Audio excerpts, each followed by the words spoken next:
Imagine a ruler so famous that more than 2,000 years after her death, people still argue about how she died. Cleopatra. Her life was legendary, but her death, even more mysterious. Welcome to True History Show. This is Ishan. Most of us grew up with the same dramatic story. A defeated queen, a basket of figs, and a deadly snake. Cleopatra, the last queen of Egypt, letting a cobra bite her so she could escape capture. It sounds poetic, cinematic, perfect for movies, but history is rarely that simple. And when historians looked closer, they realized something unsettling. The famous snakebite story might not be true at all. To understand why, we need to understand who Cleopatra really was. Cleopatra was not just a beautiful queen, she was a political survivor. She became ruler of Egypt at around 18 years old, at a time when her kingdom was already weak and heavily dependent on Rome. The Roman Republic was turning into a global superpower, and Egypt was slowly losing its independence. Cleopatra knew one thing very clearly: Egypt could not survive without Rome's support. So instead of fighting Rome, she decided to play its game better than anyone else. Her first major alliance was with Julius Caesar. This was not just a romance, it was a strategic move. Caesar helped Cleopatra secure her throne, and in return, Egypt became Rome's most loyal and wealthy ally. They even had a son together, Caesarion. Cleopatra dreamed that her child would one day rule both Egypt and Rome, but that dream collapsed when Julius Caesar was assassinated in 44 BCE. Suddenly, Cleopatra lost her strongest protector. That's when another powerful Roman entered her life: Mark Antony. Antony was one of Rome's most influential leaders and Caesar's closest ally. His relationship with Cleopatra, once again, was both personal and political.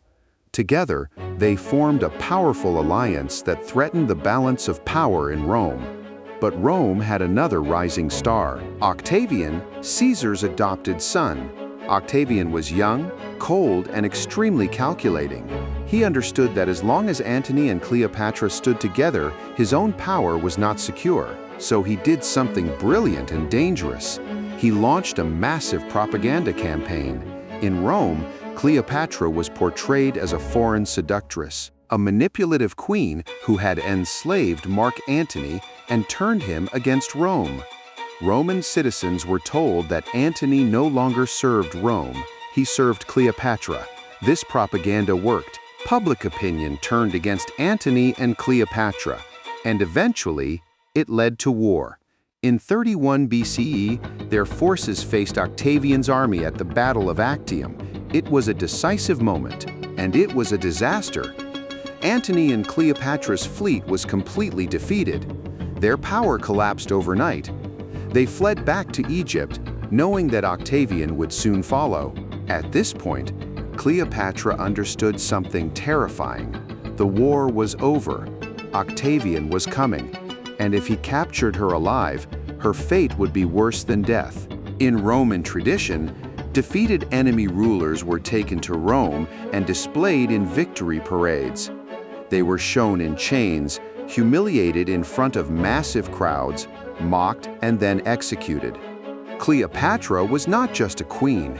She presented herself as the living embodiment of the goddess Isis. To her, public humiliation was unthinkable. Death was preferable. As Octavian's forces entered Egypt, chaos followed. Mark Antony, believing incorrectly that Cleopatra was already dead, attempted suicide by falling on his sword. He did not die immediately. He was carried to Cleopatra, where he died in her arms. Now Cleopatra was truly alone. Her army was gone. Her allies were dead. Egypt had fallen. Octavian took control of Alexandria. Cleopatra was technically his prisoner, but she was still treated carefully. Octavian did not want her dead yet. He wanted her alive. Why? Because a living Cleopatra was a perfect trophy. He planned to take her to Rome, display her in his triumph, and prove to the world that Egypt and its queen had been completely crushed.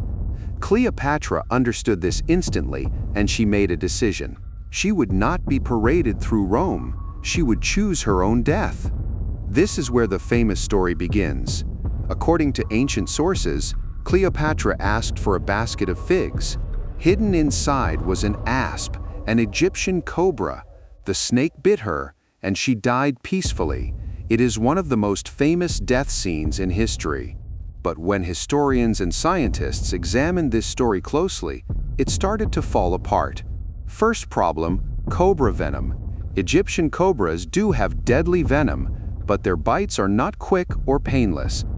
Cobra venom usually causes intense pain, swelling, muscle spasms, and a slow, violent death. Ancient descriptions of Cleopatra's death, however, suggest it was calm and controlled, with no mention of agony or struggle. Second problem, practicality. Cobras are large, unpredictable animals. Smuggling one into a guarded royal chamber and controlling it long enough to deliver a single clean bite would have been extremely difficult. For a woman as intelligent and calculated as Cleopatra, this would have been an unreliable method. Third problem, symbolism. In ancient Egypt, the cobra was a royal symbol. It represented divine authority and kingship. Many historians believe the snake story may have been symbolic rather than literal, created later to make Cleopatra's death more dramatic and meaningful. So if not a snake, then what? This leads to the most widely accepted theory among modern historians, poison. Ancient sources mention that Cleopatra had a deep interest in toxicology. She reportedly tested different poisons on prisoners to determine which caused the least pain and the fastest death. Her goal was not just death, but a controlled, dignified death. One popular theory suggests she used a carefully prepared mixture of poisons, possibly including hemlock, opium, and other fast-acting toxins. Hemlock could cause paralysis, opium could dull pain, and together they could produce a relatively peaceful death. This method fits Cleopatra's personality far better than a wild snake. It was planned, controlled, royal. But there is an even darker possibility. What if Cleopatra did not fully choose her death? What if Octavian allowed or even encouraged it? From Octavian's perspective, Cleopatra alive was dangerous. She was charismatic, intelligent, and symbolic.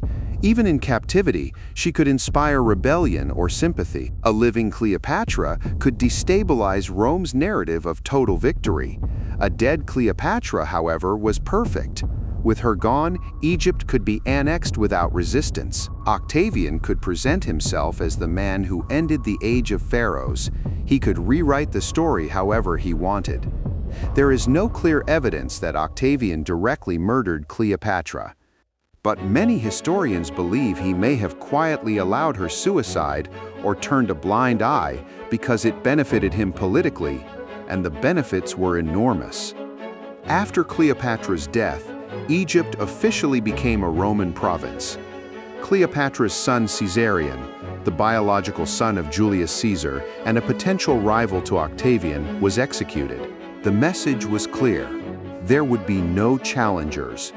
With Cleopatra's death, over 3,000 years of independent Egyptian rule came to an end. The age of pharaohs was over. But Cleopatra's story did not end there. In death, she became a legend. Roman writers portrayed her as a dangerous seductress. Shakespeare turned her into a tragic heroine. Hollywood made her a symbol of beauty and glamour. Every generation reshaped her image. Yet the real Cleopatra was likely none of these extremes. She was multilingual, highly educated, politically ruthless when necessary. A master of symbolism and image-making, she understood power and how history remembers power. That is why her death matters so much, because whether she used poison, a snake, or was quietly pushed toward suicide, one truth remains. Cleopatra did not die as a helpless captive. She refused to let Rome decide her ending. She chose how she would be remembered. Not as a chained prisoner in a Roman parade, but as the last ruler of ancient Egypt.